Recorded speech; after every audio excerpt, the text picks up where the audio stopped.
Bon, bonsoir à vous tous, parce que du coup, je ne vous ai pas tous vus arriver.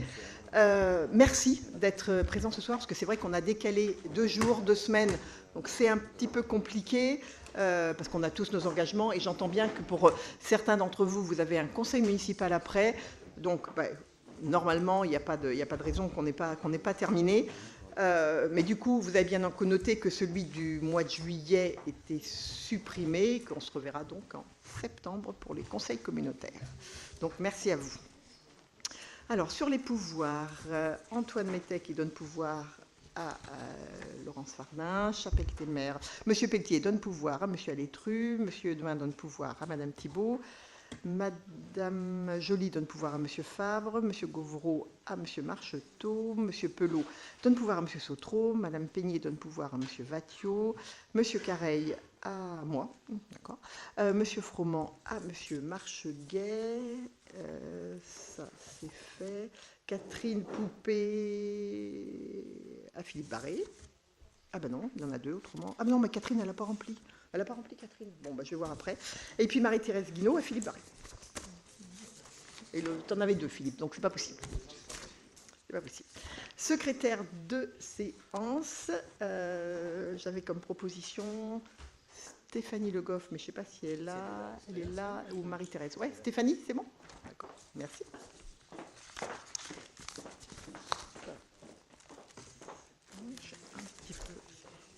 Juste un peu encombré. Alors, on y va sur l'approbation du procès-verbal de la séance du 11 mai. Est-ce qu'il y a des observations?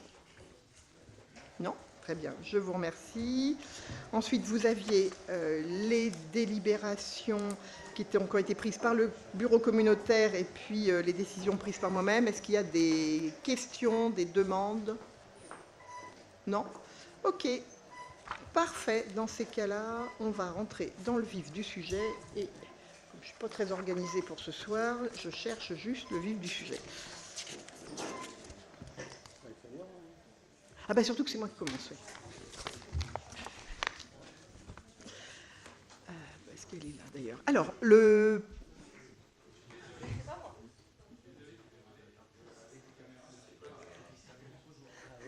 D'accord. Ouais, là, c'est très lumineux. Là, ouais. On peut baisser l'intensité. On peut baisser un peu l'intensité, c'est très lumineux. Alors, du coup, Si, on peut. Le premier point, c'est donc l'installation, voilà, super, d'une nouvelle conseillère communautaire. D'ailleurs, est-ce qu'elle est là sur Champagny-les-Marais? Oui, pardon, merci beaucoup.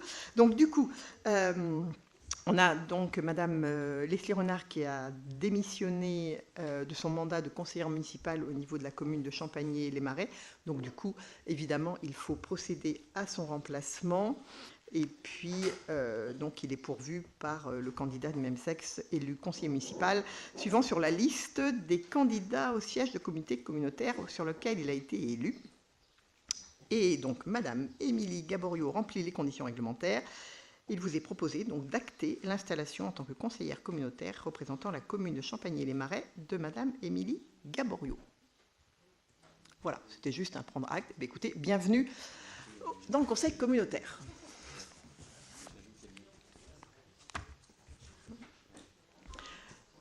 Alors, le point suivant, c'est à la présentation du rapport d'activité de la communauté de communes Sud Vendée Littoral. Alors, pour ce faire, on a un petit PowerPoint. Alors, je pense que ça va être moi. Qu'est-ce qui l'actionne? C'est moi d'ici? Non? Non, c'est bon? Ok, d'accord. Donc, vous savez, chaque année, on se doit de vous présenter le rapport d'activité qui particulièrement bien fourni. Je le dis chaque année, je le répète, mais parce que c'est vrai, c'est un très très gros travail. Il est intéressant. Moi, je vous invite évidemment à le présenter dans le détail, pas seulement de dire c'est le rapport d'activité sur vos conseils municipaux, parce que vous l'exprimez assez souvent, et ce qui est tout à fait normal. Il y a parfois une méconnaissance de ce que fait la communauté de communes, à l'intention de la population, à l'intention des communes, etc.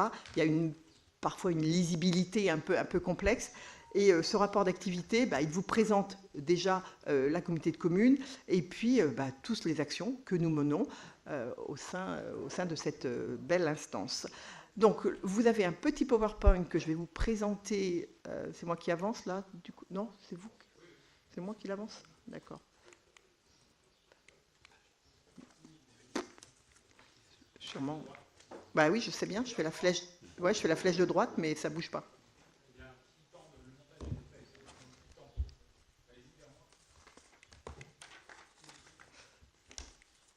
Ça va marcher. Hein. Je suis pas très...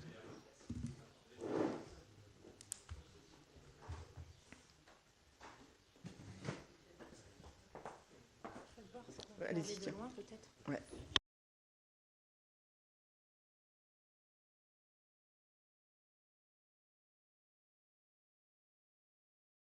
Alors, ça marche pas avec moi?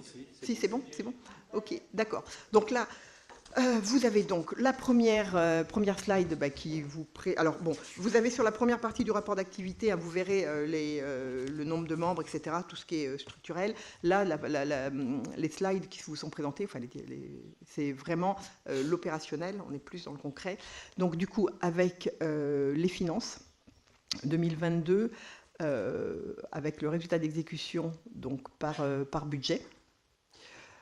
Je ne vais pas vous les lire, hein, je ne vais pas vous les détailler, vous les avez devant vous avec des dépenses cumulées pour 60 millions, 150 000, 222, 25, et là on reprend tous les budgets, et puis des recettes cumulées pour 63 millions, 20 787 euros. Donc vous avez là le fonctionnement et l'investissement cumulé sur ces budgets-là. Ensuite, vous avez la présentation des ressources humaines avec en emploi permanent 265 emplois permanents, on en avait 267 en 2021.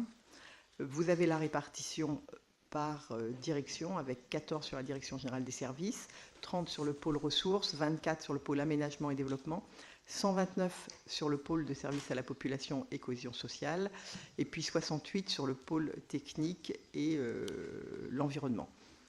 Ensuite, à droite, vous avez donc les catégories et puis la répartition hommes, femmes sur les emplois.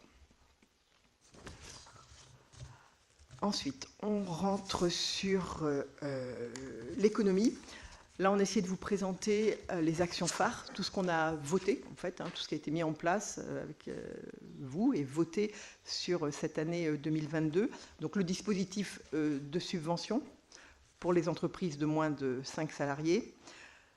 La politique tarifaire des bâtiments et des 43 zones d'activité économique revisées. Et là, je sais que ça a été un très gros travail du service économique. La mise en commercialisation de Fermeneuve à Luçon et de l'extension de Lausanne d'activité à la Réorte. Les travaux sont commencés sur la Réorte, hein, sont presque, oui, j'ai vu ça l'autre jour. Et puis Fermeneuve sur lequel on a commencé à commercialiser, j'ai dû en signer une ou deux sur Fermeneuve. Et puis sur le Vendéopôle, l'investissement de près de 2 millions d'euros pour renforcer la capacité électrique du parc. Vous le savez, hein, c'est essentiellement motivé par l'arrivée de grosses entreprises dans les 3 années à venir et du coup qui nécessitait vraiment un renforcement. On avait déjà quelques difficultés, sans l'arrivée de ces entreprises, on avait déjà quelques difficultés avec certains chefs d'entreprise qui nous alertaient sur des coupures. Il y avait eu une belle amélioration, mais là aujourd'hui, pour accueillir ces nouveaux projets, il fallait donc renforcer cette capacité. Et puis, on a donc eu 12 ventes de terrain qui représentent 10 hectares 3, 1,4 million de recettes, plus les 4 ateliers relais qui sont loués à 3 créateurs d'entreprises, et puis une entreprise qui est arrivée d'un territoire voisin. Voilà sur l'économie. Ensuite, on est sur l'urbanisme et l'habitat. Alors là, le SCOT, avec le recueil des avis des personnes publiques associées. La réalisation du diagnostic sur le PLUI, on y est en plein dedans. On sait très bien que ça va être un travail de longue haleine, n'est-ce pas Dominique? L'approbation du PLU d'Emmanuel Régnier, le plan local de l'habitat, avec la préparation de l'ouverture du guichet unique de l'habitat, où là, on a un accueil déjà très, très intéressant de la part de la population hein, qui vient à notre rencontre. Et puis la signature de la convention Petite Ville de demain, particulièrement donc pour Luçon et Mareuil-sur-Lay. Et puis, je n'oublie pas, mon cher Nicolas, sur les finances, le déploiement de la fibre pour un montant en 2022 de 1 120 000. On a eu la même chose en 2021 et on aura la même chose en 2023. Ça va s'éteindre normalement à la moitié de l'année 2024.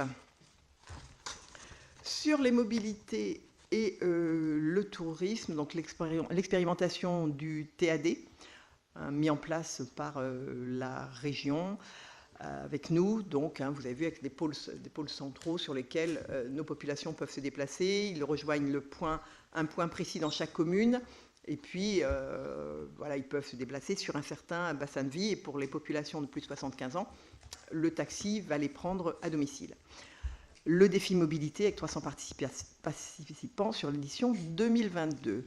Le tourisme, c'est intéressant de faire un focus sur le tourisme parce que c'est pas toujours, on n'en parle pas beaucoup, pas suffisamment sans doute, mon cher Laurent, parce que en fait, comme la SPL est acteur du tourisme, donc c'est intéressant de faire un focus avec, à signaler une hausse de 55% de la billetterie assurée par l'Office de tourisme intercommunal, 35 000 visiteurs renseignés, l'animation du manger local avec 250 participants, 7 producteurs locaux réunis et plus de 3300 visiteurs au 11e rencontre du patrimoine et de la création.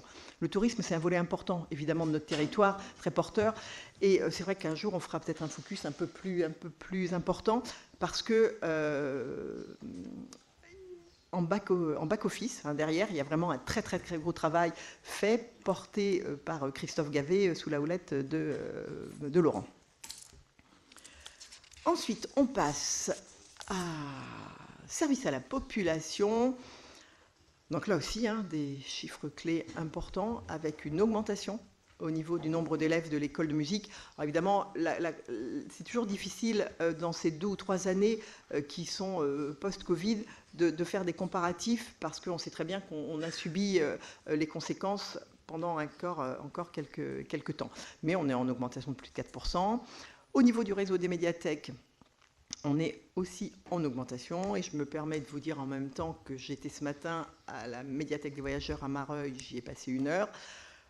Que les chiffres, alors c'est le début, on est à peine un mois, mais que la fréquentation est importante, avec un public habitué aux médiathèques, mais pas que, beaucoup d'enfants, beaucoup de jeunes qui viennent et qui passent du temps, certains en sortant de l'école, parce qu'elles sont tout près, s'y arrêtent et disent à leur maman, on va rester une petite heure, voilà. Donc pour le moment, un très bon début sur cette médiathèque. Au niveau de Port-Océane, 74% de fréquentation à Port-Océane, plus 64%. Et pour l'Onicéane, plus 120%. Sur l'enfance jeunesse, 76 assistants maternels accueillis au RAM. Dans les maisons d'enfance, 192 enfants. Là, on est en augmentation. Les accueils de loisirs, on est aussi en augmentation avec 1533 enfants. Et puis, sur être et apprendre, 2980, alors là, l'augmentation est minime, mais nous l'avons noté, plus 1 entre 2021 et 2022. Et puis France Service, une forte augmentation, alors en partie due à l'ouverture sur Luçon. C'est aussi, on l'a ouvert en 2022, oui, je ne me trompe pas, je suis en train de me tromper sur les dates. Voilà, sur le service à la population, on continue avec l'action culturelle, avec le nombre de spectacles produits, 47 spectacles. Un appel à projet qui a permis une tournée dans 4 communes. Ça aussi, ça répond beaucoup à votre demande, c'est-à-dire qu'on aille au plus près des populations, plutôt sur des petites choses, mais pour être au cœur des communes. Et puis 2700 scolaires accueillis.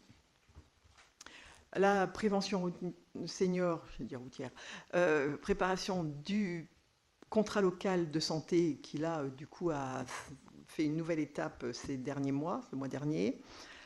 4 nouveaux professionnels accueillis dans les maisons de santé intercommunales, des actions de prévention dans 9 communes, et puis les ateliers seniors sur lesquels on a une forte participation avec 332 participants.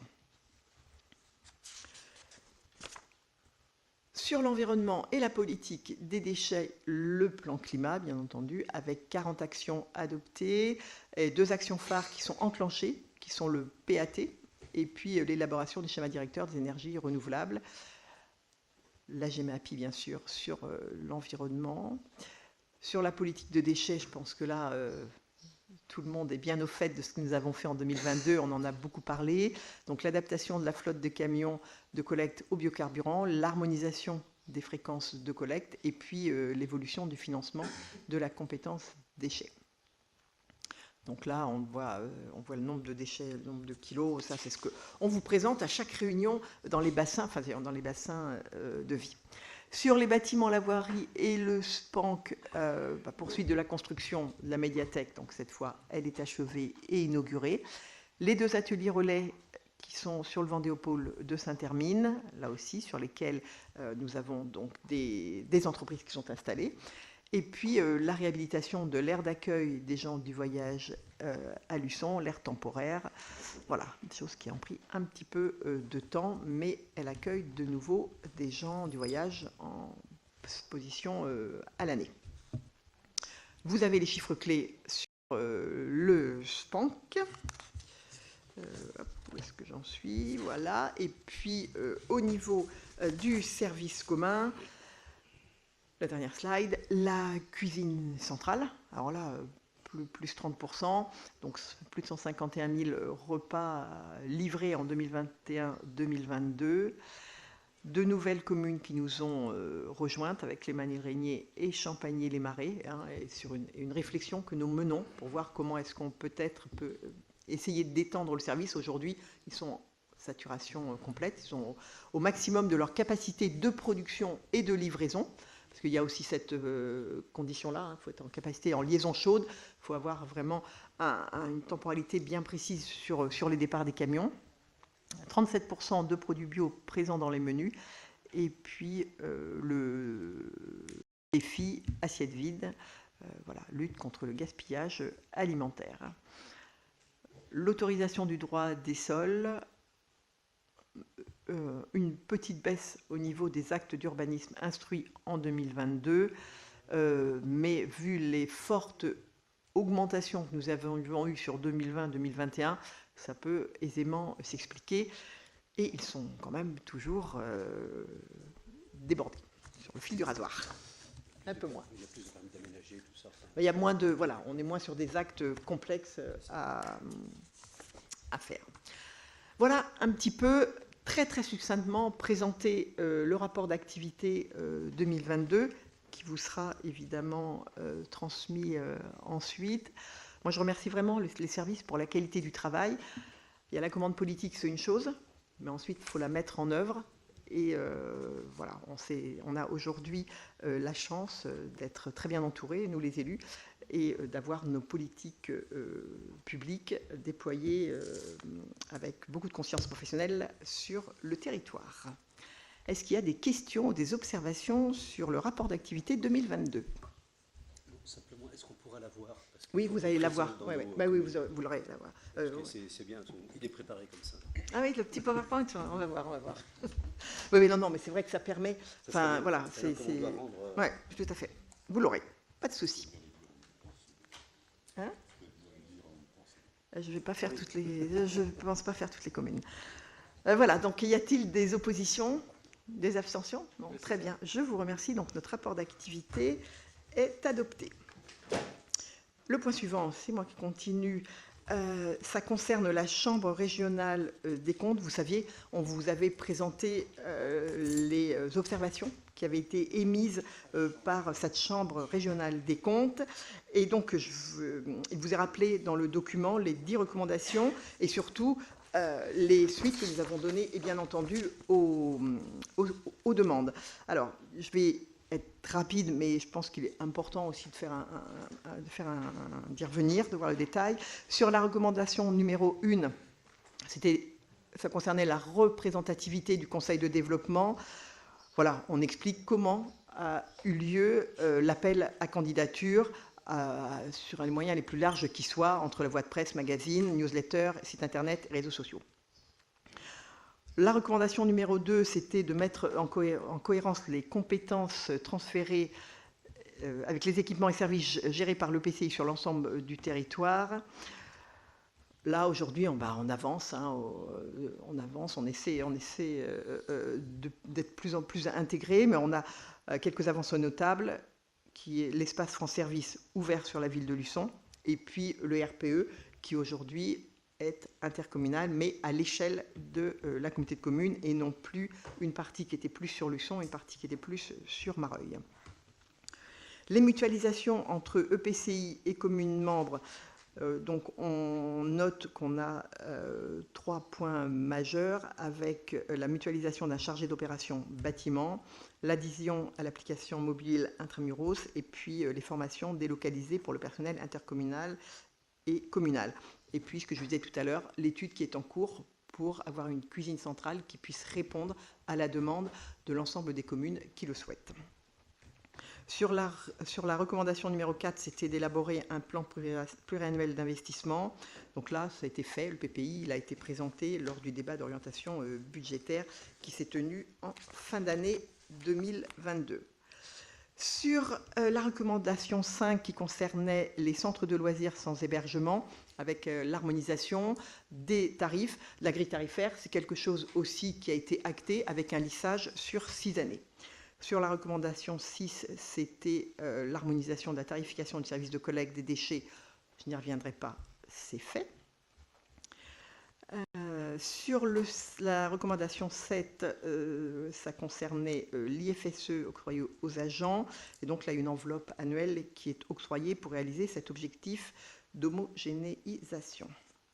Sur la recommandation 8, c'était d'appliquer la durée annuelle du temps de travail de 1607 heures. Donc là aussi, pas de souci, ça a été acté.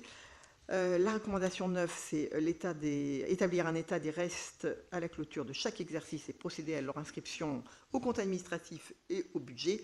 Donc ça a été réalisé en début d'exercice 2023. Et puis sur la recommandation numéro 10, c'était de fiabiliser l'inventaire dans les meilleurs délais. Ça aussi, c'est un travail très très lourd, mais ça aussi, c'est évidemment quelque chose qui est en cours d'avancement très très avancé. Voilà. Est-ce qu'il y a des observations? Non. Alors du coup, je vais juste vous demander de prendre acte de la présentation des réponses et des recommandations faites par la Chambre régionale des comptes. Voilà. J'en ai terminé. Je passe la parole à mon voisin.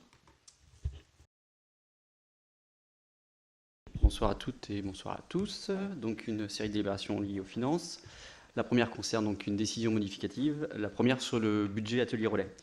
Simplement, on a besoin de réaffecter des crédits puisque dans le cadre des travaux de rénovation et de réhabilitation d'un atelier relais dont on a parlé tout à l'heure, on avait inscrit donc 70 000 € sur le 23 et puisqu'on a de la TVA, il faut les inscrire au 21 tout simplement. Donc c'est 70 000 € qui glissent entre ces deux chapitres tout simplement.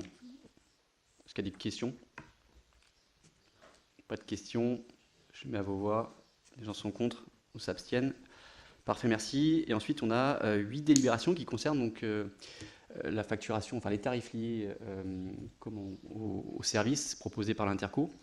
C'est une méthode qui est un peu nouvelle puisque jusqu'à présent, ça se faisait un peu au fil de l'eau. Cette année, comment dirais-je, la présidente a souhaité qu'on étudie ces tarifs comme on le fait dans les communes pour que, à la rentrée, les usagers aient connaissance des tarifs applicables et que ça se fasse de manière, je dirais, concertée par les commissions, avec une validation par le bureau, un passage ensuite en commission finance, et qu'on ait ce travail d'effectuer en termes de temporalité au mois de juin pour être parfaitement opérationnel au mois de septembre. Donc c'est ce qui a été fait. Donc je remercie l'ensemble des commissions qui ont travaillé sur le sujet.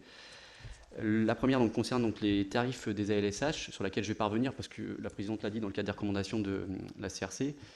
On est sur une harmonisation depuis donc, maintenant 2022, et donc la grille est proposée. Ce travail va se faire d'harmonisation sur 6 ans. Donc ça, c'est quelque chose sur lequel on a déjà délibéré. Donc là, il n'y a pas de modification par rapport à ce qui avait déjà été décidé l'an dernier. Est-ce qu'il y a des questions par rapport à ces tarifs sur les ALSH? Non. Les gens sont contre, s'abstiennent. Bon, encore une fois, c'est qu'une redite par rapport à ce qui avait été fait. Sur l'EMI, l'école de musique intercommunale, donc là, cette grille, elle a légèrement évolué puisque la commission a souhaité augmenter légèrement les tarifs collectifs 1 et 2. Elle a souhaité stabiliser en revanche les tarifs pour les cours en cursus. On a réduit aussi le nombre de tranches pour qu'elle ait sur ce qui se faisait sur les autres services, notamment les ALSH dont on vient de parler. Donc on est passé donc de 9 à 6 tranches pour avoir une vraie cohérence en termes de tarifs, pour que les familles puissent, selon le revenu fiscal de référence dont elles disposent, savoir exactement où elles se situent et ne pas avoir à recalculer selon les activités.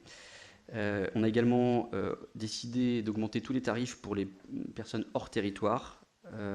Pour les tarifs spécifiques, donc les classes CHAM notamment, là il n'y a pas d'évolution. Et puis une évolution pour le parcours loisir et le parcours solo. Grosso modo, à effectif constant entre la grille qui existait auparavant et puis les tarifs à venir, c'est grosso modo 8 000 € supplémentaires qu'on peut imaginer sur l'année à venir. Donc on ne révolutionne pas complètement en fait, la tarification, mais simplement c'était important de le faire parce qu'il n'y avait pas eu de révision de ces tarifs depuis un certain nombre d'années. Donc voilà. Il y a des questions par rapport à ces tarifs qui vous étaient proposés? Pas de questions? Est-ce que des gens sont contre? S'abstiennent? Je vous remercie. Concernant les médiathèques, donc là, quelques changements, simplement dans le cadre du nouveau schéma du développement de la lecture publique. Et ce qu'il vous est proposé, c'est de délivrer en fait, gratuitement en fait, les inscriptions. Donc c'est une perte pour la collectivité de 11 000 €, mais c'est une volonté, encore une fois, dans le cadre du déploiement du schéma. Et puis, ce qui est également proposé, en revanche, c'est donc de maintenir la tarification pour tous les documents détériorés ou perdus, d'augmenter la participation d'élèves pour le tarif du livre, simplement pour se caler à l'identique de la résidence d'auteur. Et puis, on voudrait, avec votre accord, supprimer en fait, le service lié à la reprographie, puisque c'est extrêmement chronophage, ça nous oblige à avoir une régie de recettes. Donc là, c'est ce qui a été décidé dans le cadre de la commission. Voilà pour les principales modifications sur ces tarifs des médiathèques intercommunales. Des questions? Des gens sont contre ou s'abstiennent? Merci.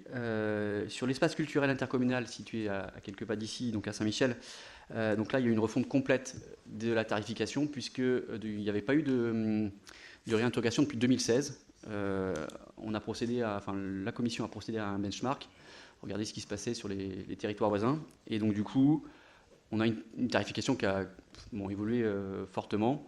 On était auparavant sur une recette annuelle de à peine 5 000 €. Donc là, on est sur des tarifs qui évoluent de manière, je dirais, comparativement à ce qui s'est fait à côté, tout simplement. Voilà. Mais ça n'avait pas été fait depuis plus de 7 ans. Il y a encore des questions par rapport à ça. Eric, tu avais vu les tarifs? Non? Des questions? Non? Tout est bon? D'autres questions? Pas de questions? Des gens sont contre? S'abstiennent? Parfait, merci. Nous avons donc ensuite les piscines. Donc pour les piscines, du coup... Non, j'ai oublié l'espace culturel, pardon. Autant pour moi. Hop, c'est les spectacles. C'est les spectacles que j'ai oublié. Alors, ils sont où les spectacles? Oui, les spectacles, autant pour moi. Les spectacles, on introduirait donc un tarif un peu plus élevé pour les spectacles avec ce qu'on appelle les artistes à plus forte notoriété. Voilà. Et donc, qui permettent d'avoir une jauge plus importante. On créerait donc un tarif festival 3 jours et on maintiendrait l'ensemble des autres tarifs. Et donc, tout ça, ça représente grosso modo une recette de l'ordre de 10 000 € à peine à l'année. Voilà. Merci Eric pour ta vigilance. Les piscines. Donc les piscines, je vous rappelle, c'est grosso modo 1 million de déficit à l'année, 400 000 pour la tranche, un peu plus de 600 000 pour Luçon. Là, ce qui est proposé, donc c'est pas de compenser l'augmentation des fluides ou les autres types d'augmentation, mais pour autant, il y a eu un gros travail. Patrice n'est pas là, mais je peux le dire donc plus facilement. Il y a eu un gros travail de fait par sa commission. Ils ont balayé l'ensemble de la tarification, ce qui devrait là générer donc sur l'Onicéane un petit peu moins de 37 000 € de recettes supplémentaires. Et sur Port-Océane, 25 381 € de recettes supplémentaires. Donc c'est pareil, c'est un travail qui a été fait en comparaison de ce qui se passe sur les autres territoires. Je ne vais pas dans le détail, sauf si vous avez des questions sur cette tarification, mais vous aviez les éléments adressés avec la convocation. Pas de questions? Les gens sont contre? S'abstiennent? Je vous remercie. La cuisine centrale. Donc là, la cuisine centrale, c'est un service qui s'équilibre. Ce qu'il était proposé pour répondre aux besoins de la loi Egalim, tout ce qui concerne les circuits courts. Donc là, les élus proposeraient donc 10 centimes d'augmentation par repas pour les réguliers 3,70, les non réguliers, enfin les occasionnels 3,85 et donc les adultes 5,45 tout simplement pour faire face à ces augmentations. Donc là, est-ce qu'il y a des questions? Pas de questions, des gens sont contre, s'abstiennent. Merci. Sur les actions de prévention collective, donc pour les seniors et donc les actions du contrat local de santé, ce qu'on vous propose, c'est pour le tarif A d'instaurer une gratuité. On était auparavant à 10 €, et sur les tarifs B de passer à 10 €. La volonté en fait de la commission, c'est de toucher davantage de personnes qu'on en touche aujourd'hui. Est-ce que c'est lié à la tarification? On n'en sait rien, mais en tout cas, on va essayer d'activer ce levier-là pour voir si demain on arrive à toucher davantage de personnes qu'on n'en touche aujourd'hui. Bon, la recette en 2022, c'était 1 260 €. Donc voilà, on peut relativiser, même si on baisse de quelques euros, on devrait s'en sortir, logiquement. Voilà. Des questions sur la tarification? Ouais, c'est ça. Est-ce que des gens sont contre? S'abstiennent? Parfait, merci. Terminé pour les tarifs. Reste à évoquer maintenant les attributions de compensation. Pour la commune des Pinots, elle souhaite engager donc une révision de son plan local d'urbanisme. Vous le savez, nous aujourd'hui on a lancé notre PLUI. Il a été décidé dans cette assemblée que les communes qui souhaitaient modifier leur plan local d'urbanisme pouvaient le faire pour éviter qu'elles soient contraintes durant un certain nombre d'années. La contrepartie, c'est qu'elles assument le montant que là on avait également, pour lequel on avait délibéré. Donc c'est 11 300 €. Et comment ça se traduit? Ça se traduit par une baisse de l'attribution de compensation sur une année, l'année où la révision du document d'urbanisme s'effectue. Donc en l'espèce, c'est ce qu'on vous explique. Comment, avant révision, donc pour la commune d'Épinaux, l'attribution de compensation était en fonctionnement 29 514,28 €.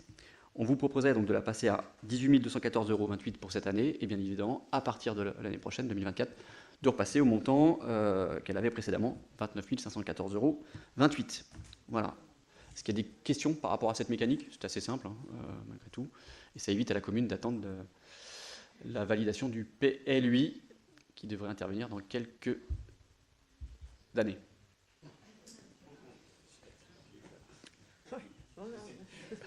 Pas de questions? Des gens sont contre? S'abstiennent? Merci. Et on a exactement la même chose, mais concernant donc la commune de Vouillers, également une procédure de révision, le même type de procédure, donc même cause, mêmes effets, hein, 11 300 €. Et ce qu'on propose là, c'est donc de passer de 36 203,27 €. Ça marche pas? J'ai essayé. À 24 903,27 € pour l'année en cours. Et bien évidemment, on repasserait au montant convenu dès l'année suivante. Des questions? Pas de questions? Des gens sont contre? S'abstiennent? Merci. Terminé pour moi. Merci beaucoup. Bon, si la commune de Vouillers n'est pas d'accord. Il y a une erreur de frappe? Attends, parce que nous, on a nos... Ah oui, bah écoute, on le rectifiera, d'accord, très bien. Oui, mais c'est vrai qu'on est tellement habitué à lire les chiffres. Ok, pas de souci, d'accord. Nous poursuivons avec les marchés, et c'est Eric qui prend la main. Bonsoir à toutes et à tous. Donc là, c'est pour le marché des prestations de services et la maintenance des équipements. C'est le lot 5, la vérification réglementaire liée à la sécurité incendie, les trappes de désenfumage. Donc on va passer le marché, la tranche ferme était la maintenance préventive et la tranche optionnelle, c'est les dépannages des installations. Alors après avoir fait la maintenance, on s'est aperçu qu'il y avait des pièces à changer. L'entreprise Vio, qui est située à Échiré, est titulaire du marché et il vous est demandé, pour réaliser le dépannage, d'affermir cette tranche optionnelle pour un montant de 2 500 € pour gérer les trappes de désenfumage et les systèmes d'alarme incendie, porte coupe-feu, etc. Est-ce que ça vous apporte des questions, des remarques? Non. Je vous propose de voter. Qui est contre? Qui s'abstient? Je vous remercie.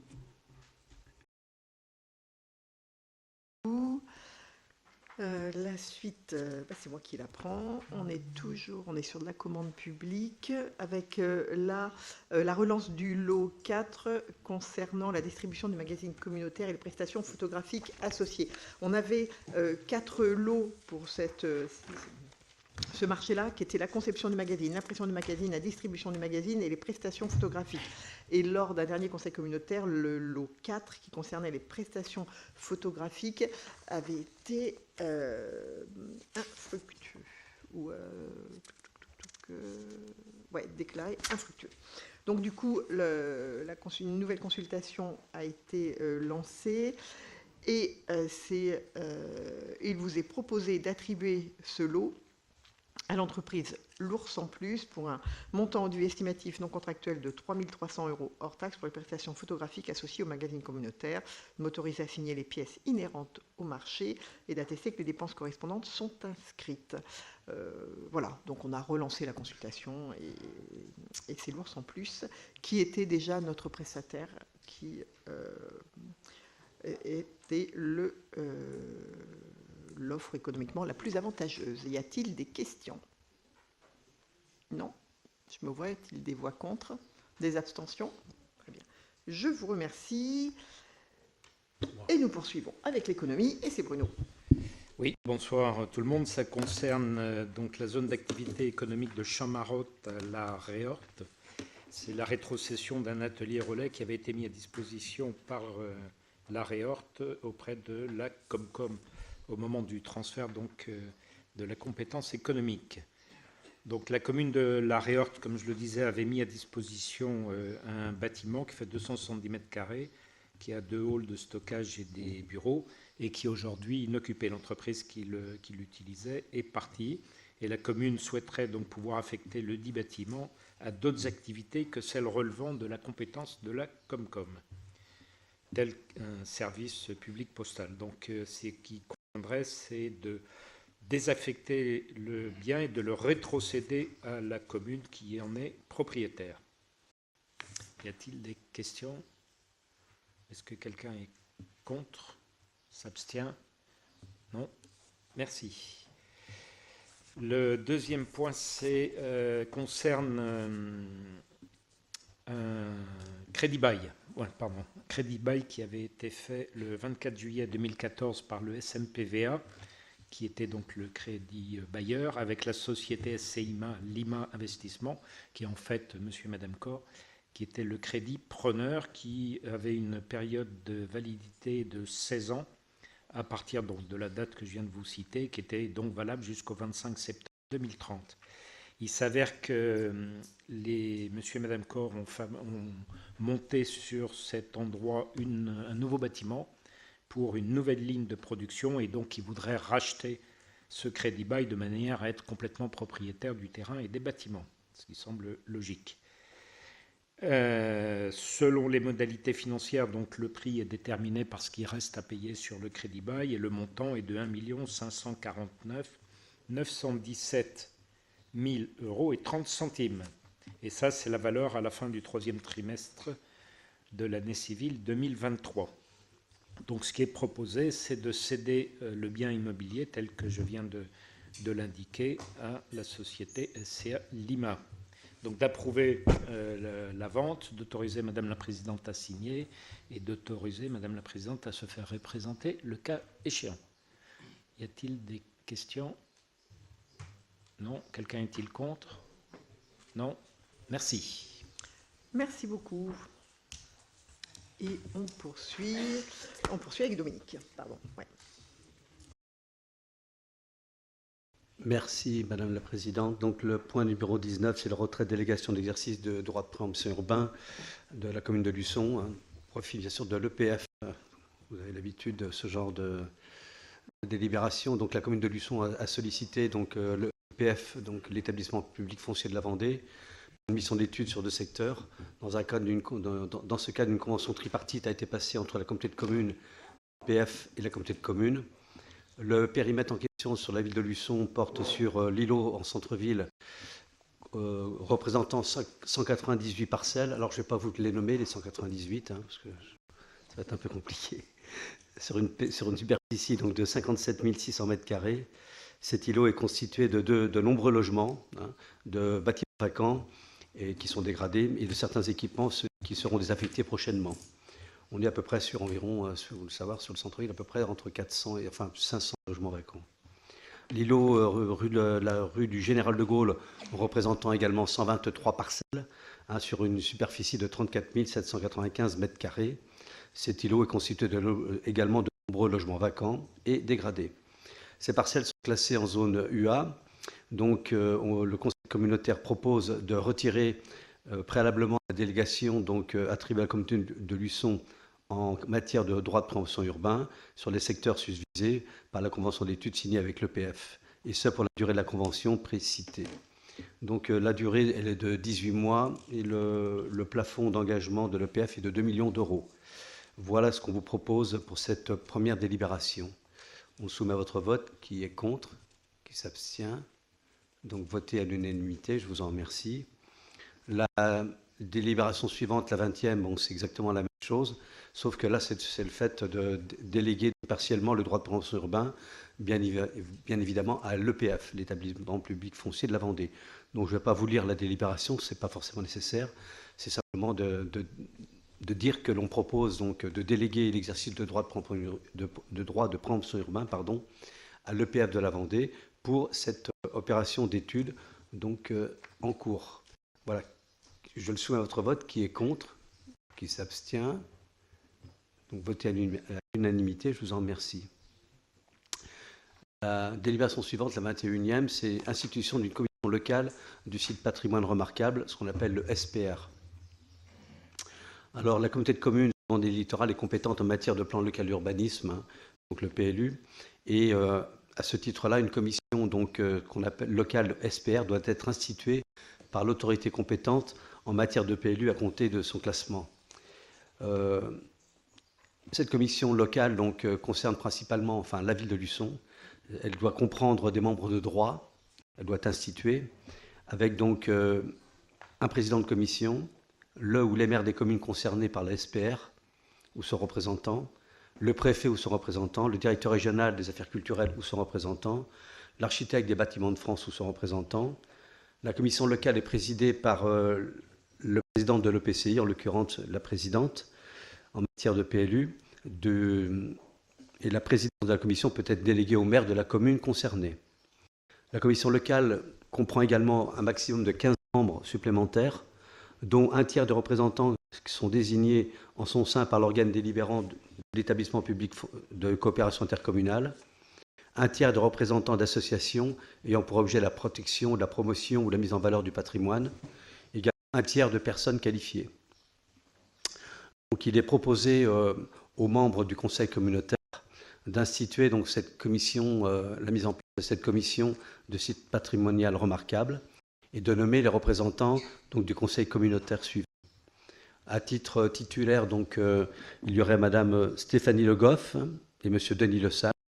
Alors, étant donné que Denis est l'adjoint à l'urbanisme sur la ville, et puis Stéphanie, adjointe en charge du patrimoine et de la culture. En suppléant, il y aurait Jean-Philippe Charrier et puis Annie Sorin, qui font tous les deux parties, soit de la commission de culture ou de la commission d'urbanisme.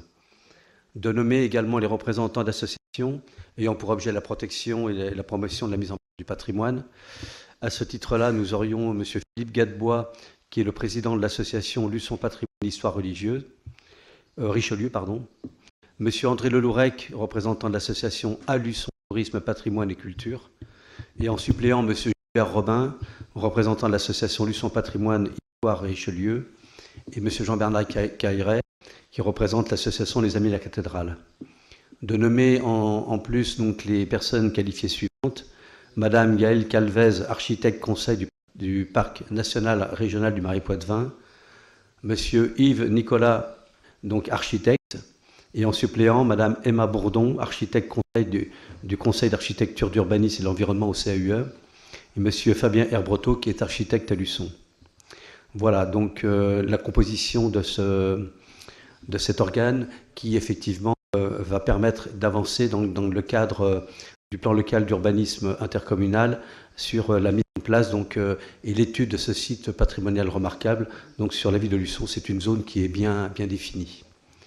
Avez-vous des questions, des remarques sur cette délibération? Non, pas d'objection. Écoutez, on va soumettre donc à votre vote la constitution de cette commission. Qui est contre? Qui s'abstient? Je vous remercie. Votez à l'unanimité. La 22e délibération, c'est un avis sur le plan local du organisme intercommunal, de l'habitat PLUIH de la communauté de communes du Pays de la Châtaigneraie. Alors, il n'y a pas d'annexe concernant cette délibération. Si vous avez regardé les annexes, il n'y en a pas. Je vous lis simplement les différentes orientations et puis les considérants. Donc, les orientations générales du projet d'aménagement et de développement durable. Donc, l'axe A était reconnaître et consolider le socle naturel bocager du territoire, préserver la richesse environnementale et paysagère du territoire, révéler et valoriser la qualité du cadre de vie. En axe 2, le territoire au quotidien, une ruralité affirmée, être un territoire accueillant, choisir les bourgs et villages comme levier de développement, affirmer la centralité de la vie quotidienne. L'axe 3, révéler les qualités intrinsèques du Pays de la Châtaigneraie pour un rayonnement sur l'extérieur, avec qui doit s'inscrire dans un rayonnement et rayonner au-delà des limites intercommunales, encourager l'exploitation et la valorisation des ressources du territoire. Donc ce projet ambitionne un développement démographique annuel moyen de 0,45% jusqu'en 2033, soit une production de 760 logements. Le projet prévoit en outre la construction de 507 logements sur une superficie de 37,2 hectares au sein des enveloppes urbaines et 253 logements sur une superficie de 16,3 hectares en extension des enveloppes urbaines, soit 53,5 hectares pour le développement de l'habitat. Le projet ne prévoit pas de consommation foncière pour le développement des équipements. Le projet prévoit cependant la consommation de 36,8 hectares pour la densification des zones d'activité économique et de 19,3 hectares pour l'extension des zones d'activité économique, soit 56,1 hectares pour son développement économique. Il prévoit en outre la consommation de 0,9 hectares sur les secteurs de taille et de capacité d'accueil limitée. Le projet prévoit une consommation foncière totale de 110,5 hectares, dont 36,5 voués à l'extension, soit une réduction de la consommation foncière en extension de 68%. On considère que le projet de règlement écrit et graphique ne va pas générer d'impact prévisible sur le territoire de la communauté de communes Sud-Vendée Littoral. Donc il vous est proposé d'émettre un avis favorable sur le projet de plan local d'urbanisme intercommunal habitat de la communauté de communes du Pays de la Châtaigneraie. Ceux qui connaissent bien ce pays, est-ce que vous avez des remarques, des suggestions? Non. Écoutez, on le soumet à votre vote. Qui est contre? Qui s'abstient? Donc votez à l'unanimité. Je vous en remercie. Ensuite, c'est le même avis, enfin c'est un autre avis, pardon, mais cette fois sur le projet donc le plan local d'urbanisme intercommunal déplacement, cette fois, de la communauté d'agglomération du Niortais. Donc là c'est pareil, donc sur la communauté d'agglomération du Pays Niortais, les orientations générales du projet d'aménagement et de développement durable, donc en 4 axes cette fois. L'axe 1, c'est une agglomération à taille humaine, aux fonctions métropolitaines affirmées au sein d'une organisation respectueuse des équilibres. L'axe 2, un développement des fonctions urbaines respectant et valorisant le cadre de vie. L'axe 3, le déploiement d'une offre de mobilité pour tous. L'axe 4, un environnement de haute valeur écologique et paysagère à préserver et valoriser dans le cadre de la transition écologique. Le projet ambitionne un développement démographique d'environ 8 000 habitants à l'horizon 2030, 16 000 à l'horizon 2040, soit une production de 6 840 logements. Le projet prévoit la construction de 3 211 logements en densification sur une superficie de 119,38 hectares et 3 629 logements en extension sur une superficie de 181,11 hectares, soit 300,49 hectares pour l'habitat. Le projet prévoit une consommation foncière pour le développement des équipements de 12,35 hectares.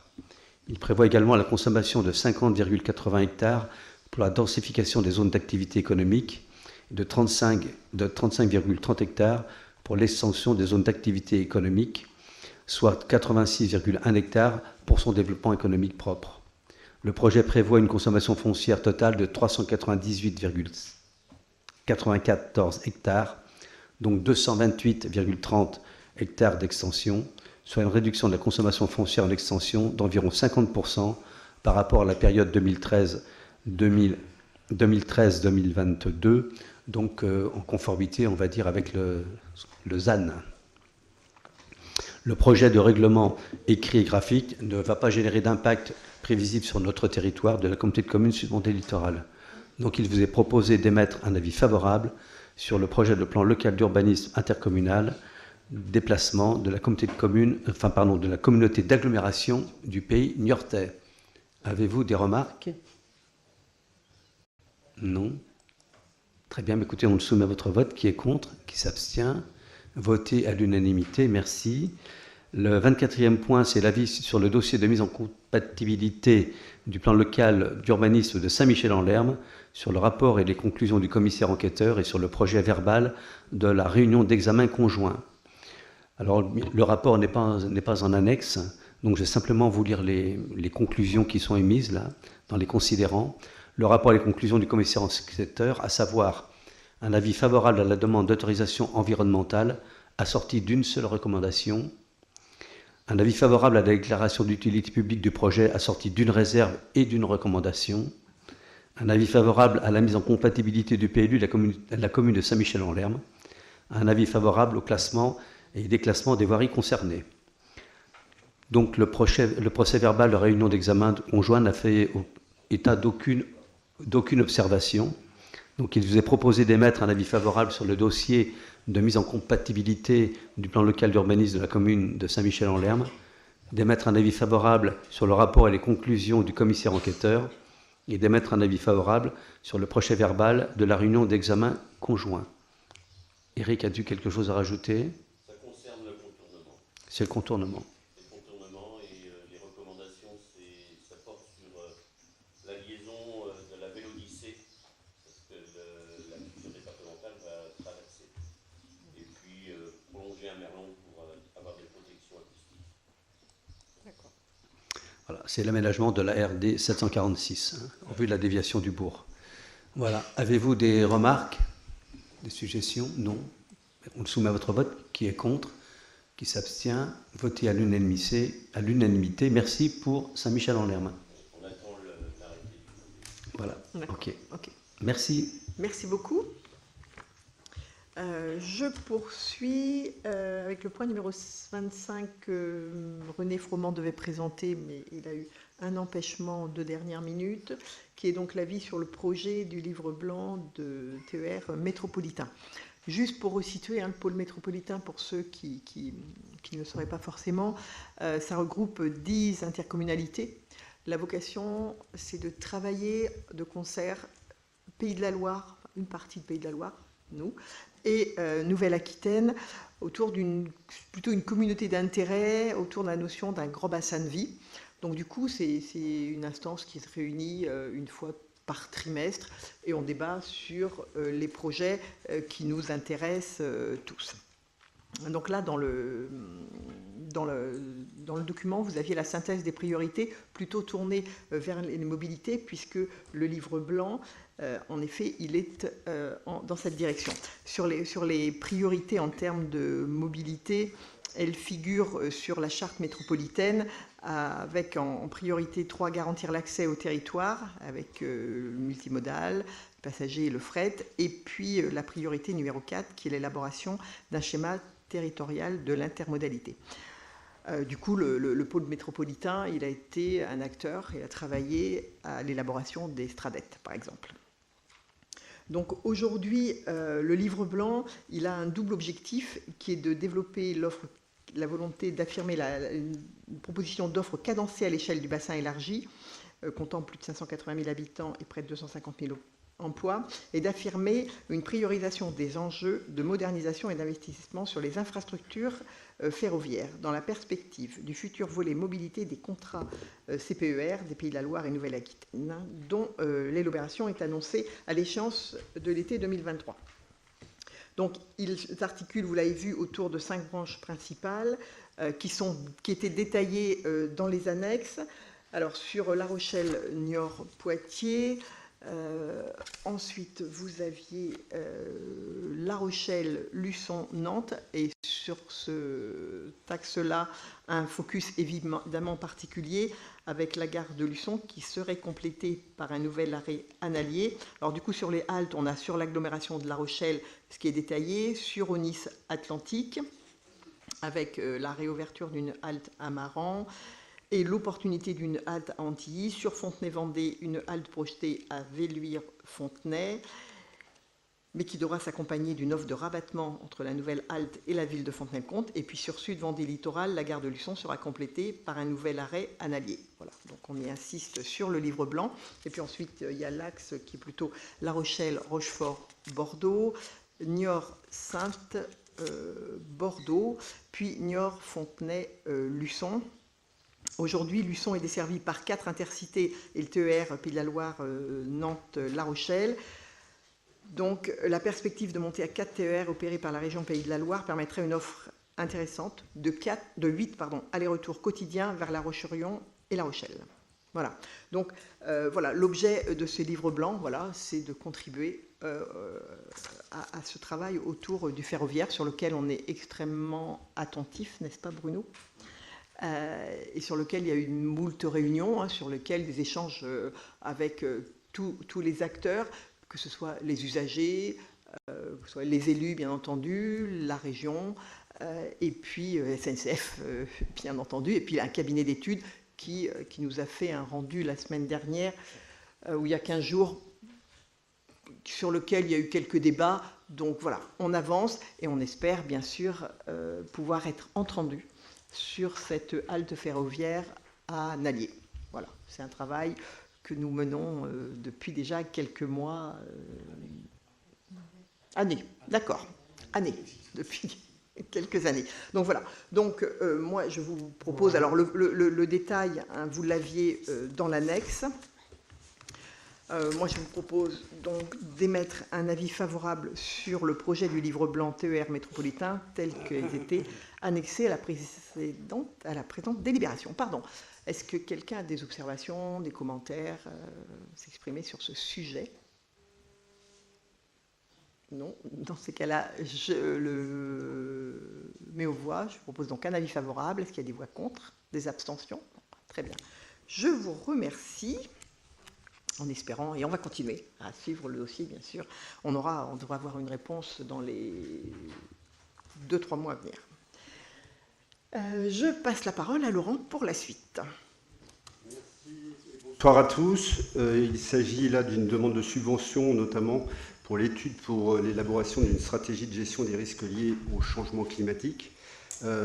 Juste un peu d'histoire, on a été plutôt marqué en 2010 par Xynthia, et quand je dis marqué, c'est pas simplement le littoral, c'est aussi le rétro-littoral par la thématique de submersion marine, mais aussi par les inondations possibles qui peuvent arriver sur notre territoire. Je vous rappelle que nous sommes un territoire où il y a 4 plans de prévention des risques littoraux, il y a 3 plans de prévention des risques inondations.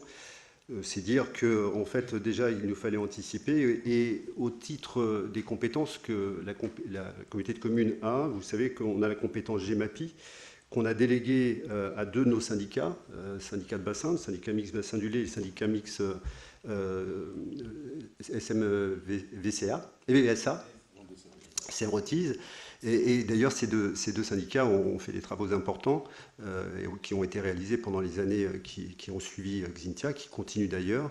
Et ce sont des actions qui sont dans le cadre du PAPI, qui couvrent notre territoire. La communauté de communes, on le rappelle, développe son PLUI, qui est pour une planification et une vision pour les 10 prochaines années. Mais dans le cadre du décret du 29 avril 2022 sur l'érosion du recul du trait de côte, la communauté de communes devra élaborer, en partenariat avec les communes qui sont concernées une cartographie, une planification sur l'évolution du trait de côte à 30 ans, donc une bande entre la mer et cette nouvelle ligne à 30 ans, et une autre à 100 ans, et tout ça sera annexé au PLUI. Alors une étude sur l'élaboration de la stratégie des gestions du risque est nécessaire, et elle couvre donc les 83 communes du territoire. Elle se découpera en 3 phases. Une phase diagnostic des enjeux pour savoir quel est l'état des lieux des différents risques présents sur le territoire. Alors on pense à la remontée des nappes, au retrait de gonflement des argiles, à l'incendie évidemment, à la sécheresse, aux impacts sur la biodiversité, notamment en lien avec plusieurs de nos réserves naturelles. Le risque sismique, on l'a tous vécu ces derniers jours, les tempêtes, et puis aussi, et ça nous arrive, alors ce n'est pas complètement lié au climat, mais il faut anticiper ces risques, c'est les risques Céveso, puisqu'on a un territoire qui peut être traversé par des camions chargés de produits chimiques. Et évidemment, un focus spécifique sera fait sur les risques d'érosion du trait de côte et sur la submersion marine et les inondations fluviales, puisque c'est ces 3 sujets qui concernent quand même notre bassin de vie. Une phase 2 sur l'élaboration d'une stratégie de gestion des risques aussi liée au changement climatique et notamment sur la réalisation de différents scénarios. Puisqu'une fois qu'on connaît les enjeux, il faut savoir quelle est la stratégie qu'on va mettre en place pour chaque enjeu, notamment pour les risques côtiers et inondations, mais aussi pour le réaménagement du territoire, puisque si on parle d'un retrait ou d'un recul du trait de côte, il faut donc reculer. Qui veut dire reculer, c'est reculer l'habitat, et cet habitat, on l'amène où ? Donc ça nécessite d'envisager une planification, mais pas que. Ça nécessite aussi d'envisager le type d'habitat, parce qu'il est difficile de dire à des gens, écoutez, vous allez reculer, et puis vous allez habiter à tel endroit. Ça ne se fait pas comme ça. Les gens, il y a le niveau d'acceptabilité des personnes. On va toucher aux droits de la propriété, on va toucher aux droits de se loger, qui sont de droits non pas constitutionnels, mais des droits fondamentaux des droits de l'homme. Et donc évidemment, il va falloir qu'on anticipe toute cette phase d'acceptation, d'acculturation au risque et de pédagogie. Et puis aussi les choix des scénarios qui vont être retenus pour l'ensemble du territoire, puisqu'il nous faudra réaménager et envisager peut-être aussi avec les CAUE et le PLUI une densification de l'habitat qui ne sera évidemment pas à l'image de ce qu'on connaît, puisque ce qui a été dessiné aujourd'hui par l'État n'a aucun sens pour moi. Hein. Je reviendrai sur ce sujet si ça vous intéresse, puisqu'on nous demande dans notre ruralité d'imaginer un habitat qui sera en rétro-littoral ou dans le rétro-littoral qui pourrait être concerné par le réaménagement, densification et élévation. Tout ce que notre ruralité refuse. Donc, à un moment donné, ça ne sera pas évident. Il faudra qu'on envisage justement cette étude, mais aussi avec le territoire et les habitants du territoire. Et donc, la 3e phase, c'est une phase qui est plus opérationnelle, plus stratégique dans l'instantanéité. C'est proposer aussi des stratégies pour chaque risque que j'ai évoqué tout à l'heure. C'est qu'est-ce qui se passe quand on sait que dans 12 heures, il y a un risque qui est annoncé par Météo France. Comment on l'anticipe ? Quelle est la planification qui a été envisagée dans le plan communal de sauvegarde, ou mieux, dans les plans intercommunaux de sauvegarde, puisque le but est de jouer communautaire, parce que les catastrophes, elles arrivent généralement sur quelques communes, et il va falloir envisager ce que peuvent apporter les communes qui sont autour, qui, elles, n'auraient pas ou ne seront pas impactées pour pouvoir venir en aide. Donc ça, c'est toute une stratégie qu'il faut qu'on mette en place, puisque la loi Matra nous l'impose depuis le 1er janvier 2023, et on a 2 ans pour mettre en place notre plan intercommunal de sauvegarde. Alors, comment ça se finance cette étude, qui nous permettra d'anticiper? D'abord, elle coûte 200 000 €.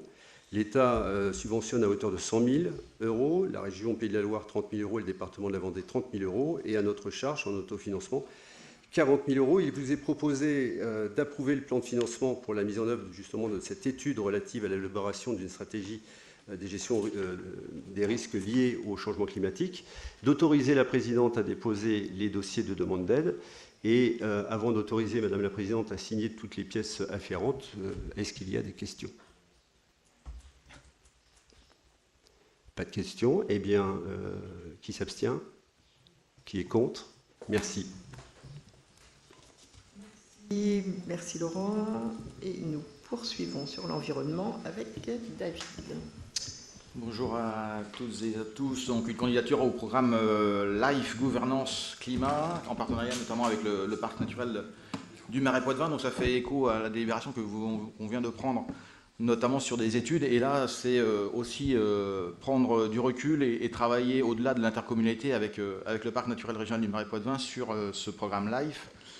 Donc le programme LIFE qui est un instrument financier de la Commission européenne qui envisage de soutenir des projets dans les domaines de l'environnement et du climat. Celui qui est porté par le parc naturel régional s'inscrit sur une thématique atténuation du changement climatique et adaptation qui comprend notamment la gouvernance climat. C'est un projet qui est ouvert depuis le mois de mai et qui se termine en septembre, en tout cas l'appel à candidature se termine en septembre 2023. C'est le parc naturel régional qui serait à la tête de ce consortium et qui viendrait y associer un certain nombre de parties prenantes. Alors on parle de bénéficiaires associés, c'est-à-dire ceux qui engagent financièrement une partie sur ce projet-là. Et puis vous avez aussi d'autres parties prenantes qui plutôt sont là en termes de partenaires de mise à disposition, d'accompagnement de l'action, mais qui n'ont pas forcément un enjeu financier dans ce projet-là. Sur ce projet LIFE Gouvernance, donc il est construit autour de 3 axes. Un axe autour de l'observatoire climatique. Peut-être que certains connaissent l'observatoire biodiversité du parc naturel régional du Marais Poitevin, mais on serait un petit peu dans cette même logique avec une plateforme numérique, valorisation des données existantes, aller chercher aussi peut-être et surtout de nouvelles données. On en parlait notamment avec l'étude de la Comcom qui viendrait justement agréger et compléter ce qui est déjà existant et ce qui pourra être construit dans les prochaines années. On travaillerait aussi sur les études sur la captation du carbone, sur les gaz à effet de serre. Donc voilà, donc un premier axe autour de l'observation climatique. Un deuxième axe qui serait plutôt autour de la scénarisation, de la gouvernance, de l'accompagnement au changement climatique. Et donc avec la création d'Agora, c'est-à-dire tous les ans avoir un séminaire qui regrouperait les différents partenaires qui travaillent, réfléchissent et œuvrent autour de la scénarisation, autour de la gouvernance et l'appréhension du changement climatique. Et puis aussi des scénarisations, on en parlait, sur les évolutions futures et la sensibilisation des habitants face à cette montée du niveau de la mer et au réchauffement climatique. Et enfin, un troisième axe autour de la coordination, et c'est-à-dire aussi l'après-LIFE, puisque le LIFE il est sur 5 ans. Se dire comment on va poursuivre derrière avec ce qui aura été construit pendant 5 ans. Donc ce qui vous est proposé, c'est effectivement une candidature de la Comcom à ce projet LIFE. Donc comment et par quel biais? C'est de mettre à disposition un ETP sur 5 ans, c'est-à-dire 45 000 € à peu près par an sur 5 ans, donc 225 000 €, qui serait financé à hauteur de 60% par le programme LIFE, qui serait complété par aussi des financements complémentaires et qui sont mobilisables tout au long des 5 années de programmation de ce LIFE-là. Et donc on a des financeurs comme l'État, l'ADEME, des financements aussi qui pourront être, je vous l'ai dit, complémentaires. Et puis il reste généralement une vingtaine de % à la charge des EPCI, et donc il y a toujours un cofinancement qui peut être retravaillé derrière pour arriver à une prise en charge, peut-être pas totale, mais en tout cas qui se rapproche des 100%. Donc voilà un petit peu le projet, juste pour vous rappeler qu'autour des bénéficiaires associés, donc je vous parlais de la candidature de Sud-Vendée Littoral, mais à cette candidature, vous avez aussi 6 autres PCI, Vendée Grand Littoral, Fontenay Vendée, Onis Atlantique, et puis le Niortais et la CA de La Rochelle qui aussi sont bénéficiaires associés. Donc voilà, on est sur un périmètre très très large de ce projet LIFE Climat. Donc il y a un projet très très conséquent, hein, puisque là on est sur quelques millions d'euros sur des projets tels que celui-ci. Voilà pour rapidement vous présenter cette délibération. Est-ce que ça apporte des commentaires ou des questions? Donc je vous propose de valider cette candidature, donc de permettre au parc de déposer sa candidature sur ce programme LIFE Gouvernance Climat, d'associer la communauté de communes Sud-Vendée Littoral en tant que bénéficiaire associé, et de permettre à la présidente de signer tous les documents afférents à ce dossier-là. Qui s'abstient? Qui est contre? Je vous remercie. Délibération 28 qui vise la signature d'une convention avec l'association Rupture. Peut-être que certains connaissent cette association. C'est une association qui reprend différents entrepreneurs, donc vous voyez, créée en 2018. Et l'objet de cette association, c'est d'accompagner les acteurs économiques, les entreprises du territoire, mais aussi les associations, les EPCI, toutes les bonnes volontés, à œuvrer vers l'évolution des structures économiques, et notamment comment les faire évoluer avec les modèles économiques qui évoluent, avec les données environnementales et sociales qui évoluent également. Donc voilà, on est autour de la RSE, on est autour des évolutions de tout ce système économique. Et cette association, en fait, regroupe un certain nombre d'entreprises. Alors sur le territoire, certaines sont déjà adhérents à cette association Rupture, et c'est surtout basé sur le fait de retour d'expérience, donc des entreprises qui se lancent sur ces évolutions au sein de leur entreprise, au sein de leur conception, de leur réalisation, l'économie des déchets. On est aussi sur la captation carbone, voilà, sur ces nouvelles données qui sont encouragées à travers l'association Rupture, et toutes les associations qui conduisent ces programmes-là et qui ont plutôt des retours bénéfiques, eh bien, font partager les autres membres de l'association, et chacun essaye de voir comment il peut travailler cette question au sein de sa structure. SVL prendrait un petit peu le bénéfice de cette expérience de l'association Rupture pour travailler bien sûr sur son PCAET, et notamment aussi sur la gestion des déchets. Donc pour voir comment on peut travailler en association avec les partenaires, et puis l'expérience qui sont déjà conduites sur d'autres territoires, et voir comment on serait en mesure d'améliorer, d'être plus efficient, et de projeter notre développement en tout cas, nos investissements, et aussi notre mode de fonctionnement pour mieux mutualiser et répondre aux enjeux de demain. Voilà un petit peu l'objet de cette adhésion à l'association Rupture qui nous a été présentée en bureau. Donc ça avait été, en tout cas c'est original dans l'approche, c'est quelque chose qui est innovant, et qui est relativement fédérateur d'une part, et ceux qui participent à ce projet, à ces échanges depuis quelques années, nous ont tous fait des retours très positifs. Bruno, je sais, c'est pareil, tu avais aussi assisté à... Oui, un bon retour. Oui, on a pas mal travaillé avec eux. Il y a 5 entreprises aujourd'hui sur notre territoire qui travaillent avec Rupture. On avait fait une conférence où il y avait une 40aine de sociétés qui sont venues. Et le bon exemple, c'est l'entreprise Charrier, qui a inauguré, ça fait 2 semaines, je ne me rappelle plus où c'était, ces 2 semaines, un endroit où, en fait, comme ils font de la déconstruction, et ils sont arrivés à retraiter 98% des déchets qu'ils font quand ils déconstruisent une maison ou un bâtiment. Donc c'est énorme. Et maintenant, ils ont ouvert un magasin, en fait, où ils revendent des anciennes portes, fenêtres, lavabos, enfin, tout ce qu'ils récupèrent dans les maisons. Et c'est impressionnant. Et donc Charrier fait partie des sociétés qui travaillent avec Rupture. Mais je vous invite à aller les voir. Enfin, franchement, on a été impressionnés par la visite. Je diverge un tout petit peu, mais parce que d'abord ils vont être ouverts aux collectivités, c'est-à-dire qu'on peut y aller. Parce qu'ils consacrent du temps et de l'énergie et de l'argent, bien entendu, à la déconstruction. C'est-à-dire quand ils sont appelés sur un chantier de déconstruction, ils envoient une équipe juste avant, je cherchais Bernard dans le coin, ouais. Ils envoient une équipe avant qui va déconstruire tout ce qui peut être réutilisable et qui est plutôt en bon état. Donc plutôt que ça parte, que ce soit tout en même temps, voilà. Et ils récupèrent.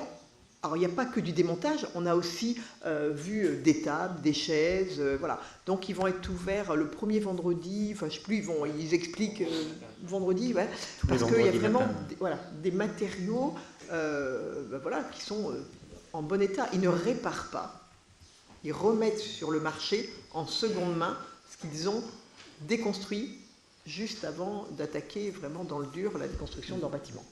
Et en effet, ils sont... revenir sur l'association Rupture, en effet, ils sont partenaires. Et ils ne sont pas directifs, c'est vraiment basé sur des ateliers collaboratifs, sur des échanges. Donc chacun finalement pose un problème sur la table, et c'est l'intelligence collective qui permet d'avancer sur ces problématiques. Donc soit les déchets, soit de la RSE, soit certains qui travaillent sur d'autres thématiques. Voilà. Donc c'est toujours intéressant de voir aussi comment on peut collectivement et collégialement répondre à des enjeux de demain. Et donc nous, ce qui nous intéresse, c'est effectivement poser nos questions sur le plan climat, mais aussi sur la gestion des déchets. Alors cette adhésion à Rupture s'élève à un montant de 2500 € par an. Et donc derrière, effectivement, il y a la signature de la charte déontologique, règlement, etc., mais comme toutes les associations. Voilà, donc si, je ne sais pas s'il amène des questions, des commentaires. Donc je vous propose d'adhérer à l'association Rupture pour l'année 2023 et d'autoriser la présidente à signer toutes les pièces afférentes à cette convention. Qui est contre, qui s'abstient? Je vous remercie. Merci beaucoup, David. Et j'en arrive à la dernière délibération, qui est donc la modification du tableau des emplois. Il y a 3 volets. Du coup, vous est proposé de supprimer un certain nombre de grades suite à la campagne des avancements de grades, et du coup, évidemment, de créer en face les grades que vous aviez donc sur votre document. Ensuite, le deuxième point, ça concerne un assistant d'enseignement artistique principal de 2e classe à temps non complet qui effectue des heures complémentaires et qui sont devenues pérennes. Donc, il proposait d'intégrer ces heures de temps de travail. Et donc, on supprime et on recrée donc un nouveau grade. Et puis, le 3e point, c'est lié au départ en retraite d'un assistant d'enseignement artistique. Là aussi, on propose de donner les heures à un autre agent. Donc, pareil, il faut donc ajuster et le temps de travail et puis, du coup, les grades. Voilà, donc il vous est proposé d'autoriser les créations et suppressions telles qu'elles vous sont proposées et de modifier le tableau des effectifs actualisé ci-joint en annexe et arrêter à compter du 1er juillet 2023 et de m'autoriser à signer les documents relatifs à ce dossier. Y a-t-il des questions? Je me vois, est-il des voix contre? Des abstentions? Je vous remercie. J'ai terminé l'ordre du jour formel. Y a-t-il des questions? Oui, Philippe. Bonsoir. Oui, bonsoir. J'ai participé récemment à une conférence de la préfecture sur le plan d'accélération du développement des énergies renouvelables. Et j'ai cru comprendre que ce plan, il était sur 6 ans, bon, modulable. Le délai en lui-même n'est pas une contrainte. Mais si j'ai bien compris, chaque commune devra réfléchir si elle veut s'inscrire ou pas sur ce dispositif. Et alors, avec consultation de la population. Et ensuite, il y aurait un rôle de coordination de la part de la communauté de communes. Et voilà, bon, sur la conférence, on n'a pas eu énormément de détails sur ce plan. Est-ce que tu peux nous en communiquer quelques compléments? Moi, j'ai pas pu être à cette conférence, mais j'en ai glané quelques informations parce que c'est important, c'est un enjeu fort sur le territoire. En effet, l'État incite les collectivités à identifier les zones d'accélération avant la fin de l'année. Délai quand même, soyons très francs, extrêmement court. Par contre, on a de la chance parce qu'on est un tout petit peu en avance, puisque vous savez qu'on a travaillé, et je pense que David, on va le faire à 2 voix du coup. On avait enclenché, nous, une réflexion déjà sur un schéma de développement des ENR, le SDE. Il y avait un atelier la semaine dernière, donc je vais te laisser ensuite compléter. Donc, du coup, on a déjà avancé sur ce travail-là. Tout n'est pas en forme, tout n'est pas, bien sûr, arrêté, mais heureusement qu'on avait déjà initié cette démarche, parce qu'autrement, je ne vois pas comment, en effet, avant la fin de l'année, on aurait pu sortir quelque chose. Le document, pour le moment, il ne sera pas prescriptif. On va essayer d'élaborer un document avant la fin de l'année. On va être dans les clous. Enfin, il ne sera pas prescriptif. Par contre, ça va permettre de l'intégrer au PLUI, à nos documents d'urbanisme. Je te laisse, David, compléter. Non, mais, effectivement, tout a été dit. Donc on travaille actuellement avec un bureau d'études pour élaborer notre SDE, donc le schéma directeur des énergies. Certains d'entre vous ont participé à l'atelier des élus mercredi soir à Mareuil, je ne sais plus. Et on avait déjà fait le même exercice avec le grand public et avec les acteurs économiques. Le principe, c'était de projeter un petit peu les potentiels de notre territoire sur les différentes filières, identifier les différentes filières, identifier les besoins et regarder comment on peut projeter les zones de production des ENR sur notre territoire. Et donc ça intègre forcément, en tout cas on était dans le timing, donc on a tout de suite intégré ces nouvelles orientations qui sont finalement rien de plus que ce que l'on est en train de faire, c'est-à-dire identifier et voir comment on est en mesure de répondre aux enjeux de production d'énergie renouvelable sur notre territoire dans les prochaines années. Donc finalement ça s'intègre tout à fait dans notre démarche, il n'y a pas de contrainte particulière ou de contre-indication. Pour une fois, on est en plein dedans et ça ne nous contraint pas, c'est justement, ça vient conforter le travail qu'on est en train de conduire. Voilà, donc, et on devrait avoir nos zones pour la fin de l'année. Et donc voilà, le principe c'est de finaliser ce schéma directeur on fera une commission septembre-octobre, et donc derrière on la passera effectivement. Mais comme tu l'as dit, ça reste un document d'orientation, ça reste quelque chose qui devra être derrière transcrit dans le cadre du PLUI à l'échéance 2026. Est-ce que ça répond à peu près à ta question? Oui, enfin, en quelque part, oui, mais ce que j'aurais aimé avoir comme précision, c'était quel était le rôle de la commune, d'une commune, de la communauté de communes. Voilà. Donc, est-ce que c'est la communauté de communes qui travaille et la commune qui se prononce après, ou comment ça se passe? En fait, on vous a déjà sollicité sur ce schéma des directeurs des énergies, à travers une fiche et un potentiel, et voir si justement il y avait des contre-indications, s'il y avait des souhaits de renforcer ou pas. Donc voilà, on vous a, alors je vous invite, si toutefois c'est un document qui peut être passé sous les radars, à recontacter la Comcom pour reprendre connaissance de la fiche, ou en tout cas retrouver cette fiche et apporter votre commentaire dessus. Mais c'est bien une demande qui a été déjà formulée auprès des communes, donc vous pouvez effectivement reprendre connaissance de ce document. C'est-à-dire qu'on est parti d'un bilan globalisé au regard des contraintes qui pouvaient être environnementales et autres. On vous a soumis ce zoom sur votre commune pour justement avoir votre regard, parce que vous êtes les mieux placés pour identifier s'il y avait des incohérences ou au contraire des souhaits plus avérés dans ce sens-là. Voilà. Okay. Merci. Est-ce qu'il y a d'autres questions? Dans ces cas-là, on va clore le conseil. Alors, deux petites choses. N'oubliez pas, alors, le petit pot, il est dehors, parce qu'il fait beau, le soleil est là. Et en même temps, vous repassez s'il vous plaît par là, puisque vous avez les cahiers de vacances là, à destination des CE1, CE2, qui sont à prendre pour chaque commune, pour ceux qui ne les auraient pas pris, qui sont dans l'entrée. Je vous remercie. Et bon conseil municipal pour tous ceux qui ont un conseil municipal maintenant.